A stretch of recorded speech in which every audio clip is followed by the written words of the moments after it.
Вид хора, днес ще донесвам цветове. Жълто,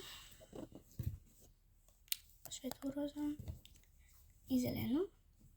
Нека да почваме с жълтото, после зеленото, после розовото. Не, първо ще сложа розово, зелено или жълто. Да, розовото. Така.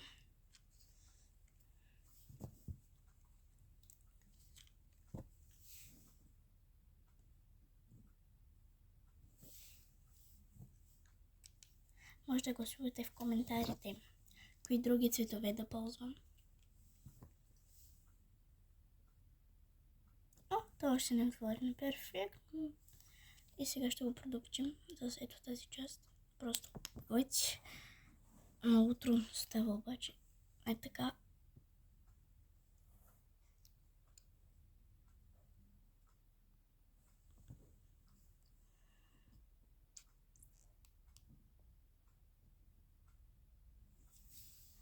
Ето така стана красиво. Аз ще бъркам с едно нещо. Странно. Оп, то още не е съхнало. Жалко. Че бъркам с ето. Така.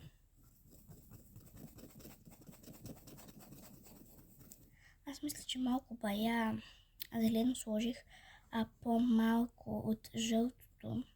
Така че още малко жълто ще сложим. Защото ми стана много. Не. На камерата изглежда по-жълто, но в реалност не е толкова жълто. И малко розово, защото зеленото беше накрая и може да сложа колкото искам. Ето и розовото да е, ама толкова. Да.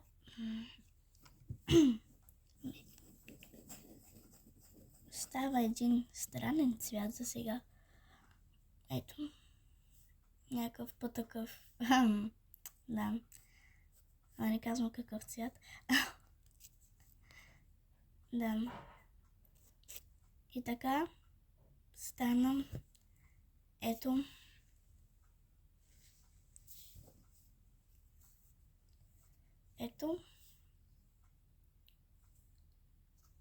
този цвят. Може да го използвам за нещо, но все още ще се почуда и ще кажа.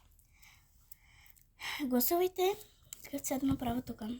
Чао!